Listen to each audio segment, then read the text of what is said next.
Hi, today we're going to be looking at how to create a strong sense of light and using color with the intensity and temperatures creating those effects. So we're working with an image, a subject of a back road in broad sunlight in the wintertime, which is going to give us lots of opportunities to explore that temperature and intensity contrast. So we're going to jump right in and start talking about mixing color. And you can see where I have laid out here a number of different piles of color ready to go. So I've already squeezed out the basic piles that I'm going to be working with. And you can see at the bottom that I have 3 different piles of the Terra Verte. It's the Italian Terra Verte. I've already gone on and added a little bit of the Cinnabar Green Light to the last one. That's so I can have 3 different values of those darker, more basic greens. Below that, you'll see a little bit of Indian yellow in the bottom right-hand corner. Up above that is a color that is made by M. Grimm, and it is an azo orange that is just a brilliant, it's a coral azo, just a brilliant, brilliant orange, really, really intense. Above those, on the right-hand side, you'll see 3 piles of the Montserrat Orange by Williamsburg. And I've already laid in a dab of the Indian Yellow above the middle pile so that it's ready to mix. And then to the left of those is another pile of Cinnabar Green Light. Above that, 3 piles of white that are going to be for the 3 different values, 3 different hues that I'm going to use in the sky. So there'll be 3 different blues. At the very top right are the pure blues that I'm going to be working with. And I'll be adding in some dioxazine purple as well. So I keep those dye colors, those dark dye colors in the upper right so that I don't dip my sleeves into them. So here we're going to dive into mixing the colors for the painting, and going to start with the blues of the sky. So if you look at that photograph, you can see working from top to the horizon line that there are a multitude of different blues there. To start with, for the blue at the top, I'm mixing ultramarine blue with white. That's the flake white replacement from Gamblin. That ultramarine blue is a little bit warmer, more reddish blue than phthalo blue. And I'm going to mix it so that it is the darkest value that I'm going to be using. So it still needs a little bit more of the blue. So I'm darkening it up and looking back at the reference photo as I'm mixing the colors to ensure that I'm getting close to the correct value, temperature, and intensity for the different colors as I mix. Notice that as I'm mixing, I'm turning the knife back and forward, kind of shovel and plow towards away from me so that I'm able to mix the paint more thoroughly.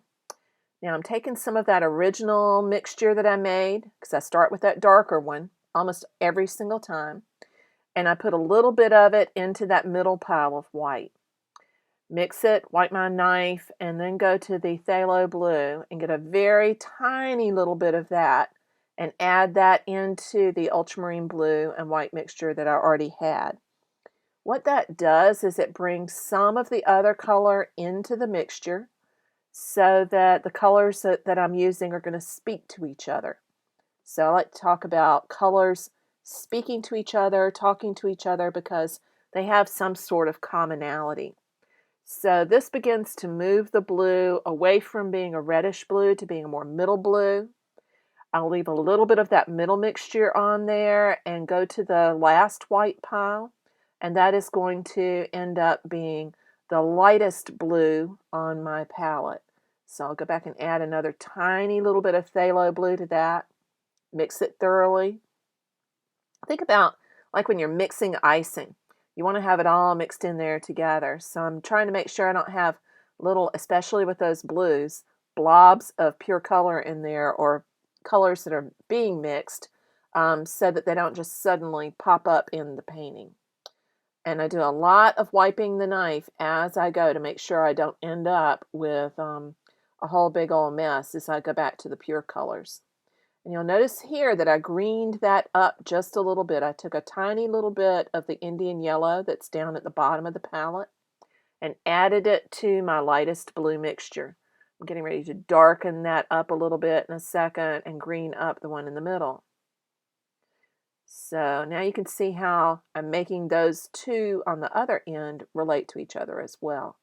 The one in the middle seemed a little too dark, so I'm taking some of the lighter blue and putting it back into the middle one in order to lighten it up so that I have three values that are roughly halfway between each other.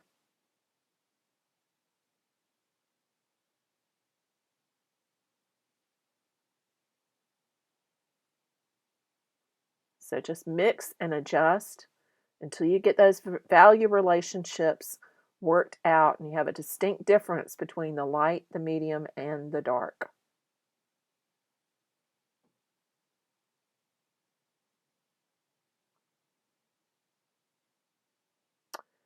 Now, the one color that I left off when I initially made my layout was yellow ochre. So I am adding yellow ochre to two of the green mixtures. So the middle one is cinnabar green light and yellow ochre. Then that bottom green is going to be terra verte, cinnabar, and yellow ochre.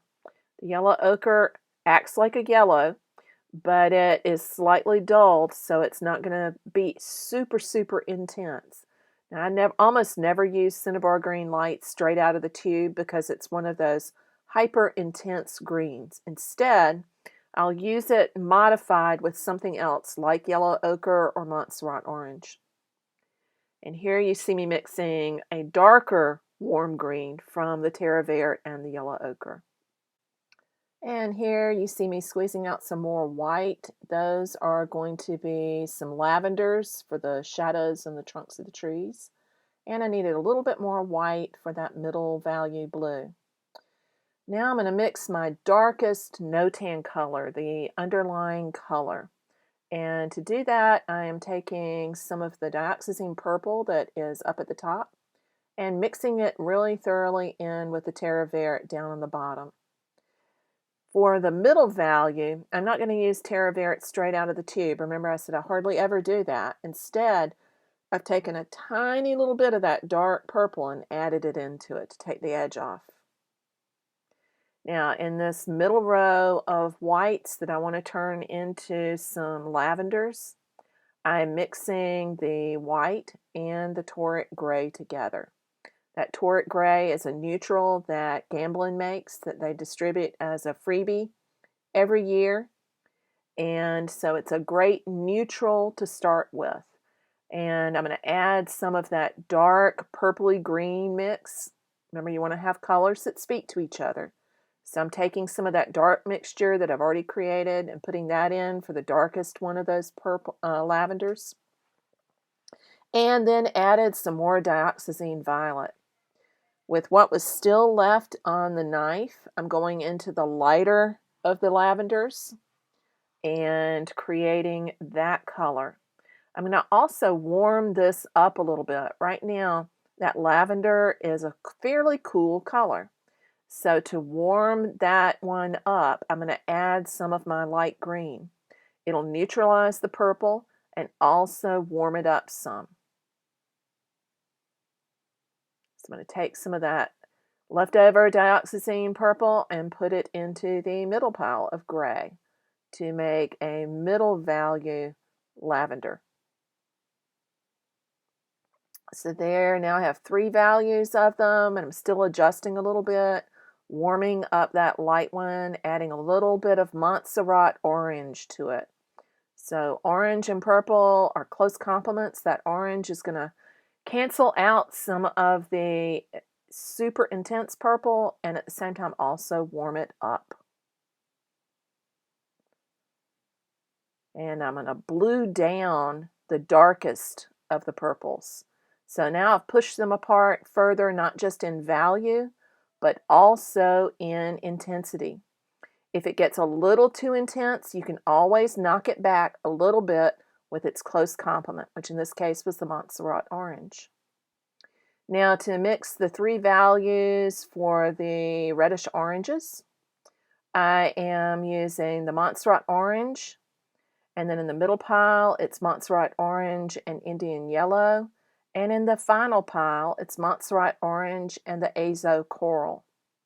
That azo coral is super, super intense, and it is warming that pile up a lot, as you can see as I mix them. So I have on those three oranges, I have one that's warmer and redder and one that is warmer and yellower. So looking at differences in temperatures and differences in intensities.